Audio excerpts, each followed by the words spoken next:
पिछले एपिसोड में सिंगजू डिंगसियांग और डिंगनिंग के साथ में डेथ स्पिरिट में जाने के लिए रेडी हो गया था, जिसके बाद अगले सीन में हम देखते हैं कि इनके साथ में वहां पर और भी बहुत सारे लोग जाने वाले थे, जिसमें से एक लड़का कहने लगता है कि वैसे तो हम सभी वहां पर जा रहे हैं, लेकिन तुम्हें क्या लगता है कि हम वहां से इस बार किस ट्रेजर को हासिल करेंगे। तब इसकी बात सुनकर दूसरा लड़का कहता है कि अभी तो हमें सर्वाइव करने के बारे में ही सोचना चाहिए, क्योंकि वह जगह असल में बहुत ज्यादा खतरनाक है। तभी सिंगजू आकर इनसे कहता है कि अब हम यहाँ से डेथ स्पिरिट रिल्म के लिए निकलने वाले हैं, इसीलिए मैं उम्मीद करता हूँ कि तुम सभी डिंगसियांग के टीम के पावर के बारे में यकीन करते हो और इसीलिए तुम वहाँ पर इसके इंस्ट्रक्शन को फॉलो जरूर करना। तब इसकी ऐसी बात सुनकर यहाँ का गार्ड कहता है कि अब हम डेथ स्पिरिट रिल्म में जाने वाले हैं और इसीलिए मैं चाहता हूँ कि तुम सभी इसके लिए पूरी तरह से रेडी हो जाओ। अब इतनी बात कहने के बाद हम देखते हैं कि उसने अपने पावर का यूज करके यहाँ के टेलीपोर्टेशन फॉर्मेशन को एक्टिवेट कर दिया था, जिसका यूज करके वे सभी यहाँ से डेथ स्पिरिट रिल्म में जाने वाले थे। इसके बाद अगले सीन में हम देखते हैं कि वे सभी टेलीपोर्ट होकर एक अजीब से जगह में आ गए थे, जहाँ पर एक लड़का कहने लगता है कि डेथ स्पिरिट रिल्म की मिस्ट तो सच में काफी अजीब है। तब इसकी ऐसी बात सुनकर गाइड इनसे कहता है कि हम इसके बारे में कुछ भी नहीं कर सकते,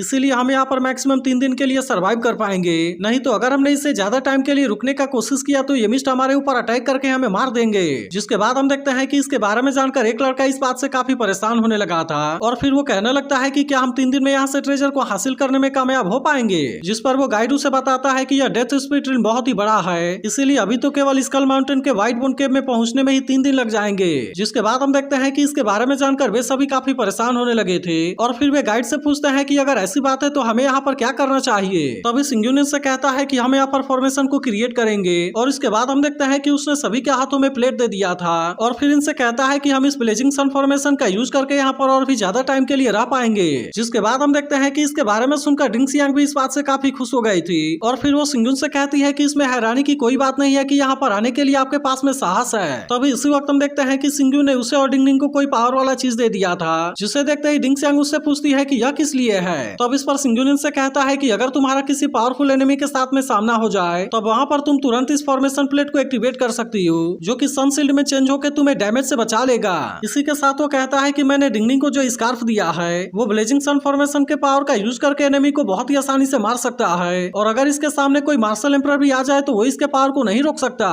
जिसके बाद हम देखते हैं कि इसके बारे में सुनते ही वे सभी पूरी तरह से हैरान हो गए थे और फिर वे कहने लगते हैं कि यह तो बहुत ही पावरफुल एम्परर वेपन है। तभी एक लड़का कहने लगता है कि इन दोनों को देख ऐसा लगता है कि इनके पास में बहुत ही ज्यादा पावर है, जिसके वजह से वह तो ग्रेड 3 वाले किसी भी कलर के सोल बोन को बहुत ही आसानी से हासिल कर पाएंगे। लेकिन इसके बारे में सुनते ही दूसरा लड़का कहने लगता है कि तुम्हें ग्रेड 3 वाले 7 कलर के बारे में बात नहीं करना चाहिए, क्योंकि इंसानों के चारों सुप्रीम एम्परर के पास में भी गोल्ड कलर वाला सोल बोन है, जो कि एम्परर वेपन्स के बराबर है। और इसके बाद वो इनसे कहता है कि केवल हेवनली एम्परर इनकार्नेशन के पास में इस सातों कलर वाले सोल बोन का सेट है। तब इसकी ऐसी बात सुनकर दूसरा लड़का उससे कहता है कि अगर ऐसा हुआ तो क्या हुआ, क्या मैं इसके बारे में सोच भी नहीं सकता। इसके बाद हम देखते हैं कि वे सभी अब यहाँ से आगे जाने के लिए रेडी हो गए थे, लेकिन तभी सिंगजू गाइड से कहने लगता है कि यह डेथ स्पिरिट रिल्म तो सच में बहुत ज्यादा खतरनाक है, इसीलिए मैं चाहता हूँ कि आगे के बारे में पता लगाने के लिए सबसे पहले मैं जाऊंगा और फिर उसके बाद तुम मेरे छोड़े गए मार्ग का यूज करके वहाँ पर आओगे। जिसके बाद हम देखते हैं कि इसके बारे में सुनकर वो गाइड भी इसके लिए रेडी हो गया था। वहीं उधर सिंगजू डिंगसियांग और डिंगनिंग से कहता है कि तुम यहाँ पर पूरी तरह से केयरफुल रहना और अब इतनी बात कहने के बाद हम देखते हैं कि वो यहाँ से आगे की तरफ जाने लगा था, लेकिन तभी इसी बीच हम देखते हैं कि उसके सामने 2 स्केलेटन आ गए थे, जिसे देख सिंगजू समझ जाता है कि अब वो स्कल माउंटेन के पास में आ गया है। इसके बाद हम देखते हैं कि सिंगजू ने अपने स्वॉर्ड का यूज करके इन दोनों स्केलेटन को बहुत ही आसानी से मार दिया था, लेकिन असल में उसे इनके अंदर से कोई भी सोल बोन हासिल नहीं होती और फिर वो कहने लगता है कि इन लो लेवल वाले स्केलेटन के पास में तो सच में कोई भी सोल बोन नहीं है। अब इसी तरह से हम देखते हैं कि उसने आगे बढ़ते हुए लगभग 100 स्केलेटन को मार दिया था, लेकिन इसके बाद भी अभी तक उसे यहाँ से कोई भी सोल बोन हासिल नहीं हुई थी। जिसके बारे में सोचकर वो परेशान होते हुए कहने लगता है कि सोल बोन को तो इतना रेयर नहीं होना चाहिए, क्योंकि अगर ऐसा हुआ तो एकेडमी के किसी भी डिसाइपल को कुछ भी हासिल नहीं होगा। लेकिन तभी इसी वक्त उसे पता चलता है कि वह तो स्कल माउंटेन में आ चुका है, जिसका एंट्रेंस सच में दिखने में बहुत ही ज्यादा खतरनाक लग रहा था। इसके बाद हम देखते हैं कि सिंगजू इसके अंदर जाने के लिए रेडी हो गया होता है और कहने लगता है कि मुझे उम्मीद है कि शायद व्हाइट बोन केव में से कुछ हासिल हो जाए। लेकिन तभी अंदर जाने के बाद उसे पता चलता है कि यहाँ की टेम्परेचर तो सच में बहुत ही ज्यादा लो है और ये इतनी ज्यादा लो है कि वो यिन यांग रिल्म वाले को बहुत ही आसानी से फ्रीज कर देगी। लेकिन हम देखते हैं कि सिंगजू के पास में तो निर्वाणा फ्लेम था, जिसके वजह से उसे यहाँ के कोल्ड के बारे में कोई भी चिंता नहीं होती।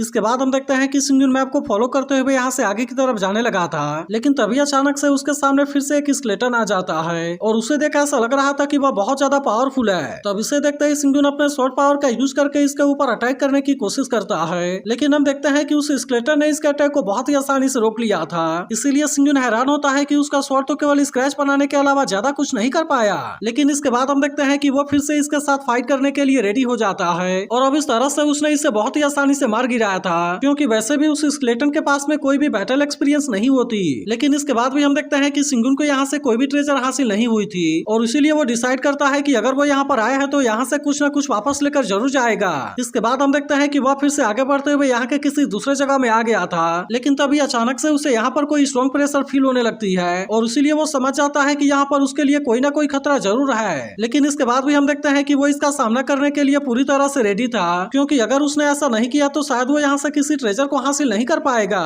लेकिन तभी इसी वक्त हम देखते हैं कि यहाँ पर चारों तरफ से बहुत सारे स्केलेटन आ गए थे और अब इस तरह से उन्होंने सिंगुन को चारों तरफ से घेर लिया था। लेकिन अभी भी हम देखते हैं कि सिंगुन को इसके बारे में कोई भी चिंता नहीं होती और वो केवल इतना सोचता है कि क्या इनको मारने के बाद मैं किसी सोल बोन को हासिल कर पाऊंगा। अब इतनी बात कहने के बाद हम देखते हैं कि वो लगातार इनके ऊपर अटैक करके इनको मारने लगा था, लेकिन इनमें से बहुत सारे स्केलेटन को मारने के बाद भी उसे कोई भी सोल बोन हासिल नहीं होती। तभी इसी वक्त हम देखते हैं कि निर्वाणा मिरर वाले स्केलेटन भी इसके ऊपर अटैक करने के लिए आने लगे थे, जिसे देख अब सिंगुन भी इनका सामना करने के लिए पूरी तरह से रेडी हो गया था और फिर वो इसके लिए अजूर मिस्टिकल बॉडी के 5th स्टेज को एक्टिवेट कर लेता है। अब इस तरह से हम देखते हैं कि वो इसके पावर का यूज करके स्केलेटन का सामना करने के लिए पूरी तरह से रेडी हो गया था, क्योंकि अब इसके वजह से इसके मसल की ताकत 5 गुना बढ़ जाएगी। लेकिन इसके अलावा हम देखते हैं कि इसके वजह से इसका डिस्ट्रक्टिव पावर भी 5 गुना बढ़ गया था, जिसके बाद वो इसके पावर का यूज करके निर्वाणा मिरर स्केलेटन के ऊपर अटैक करना स्टार्ट कर देता है और इस तरह से हम देखते हैं कि उसने इनको बहुत ही आसानी से मार दिया था। इसी के साथ वो कहने लगता है कि अगर मेरे पास में पर्पल एनर्जी प्यूरिफिकेशन की पावर नहीं होती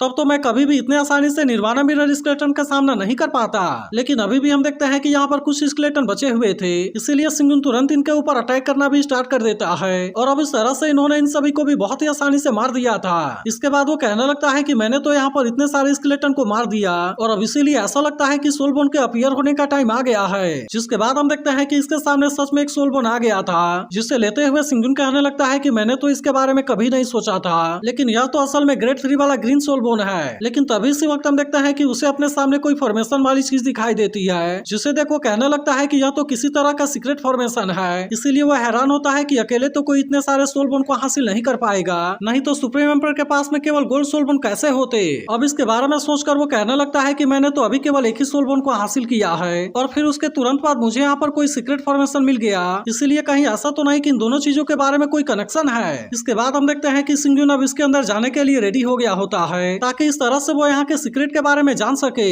तो अगर एक्सप्लेनेशन अच्छी लगी हो तो वीडियो को लाइक और इस पर एक कमेंट करके जरूर बताना। लेकिन अगर आपने इसके पिछले एपिसोड को मिस कर दिया हो तो लेफ्ट वाली वीडियो भी जरूर देख लेना।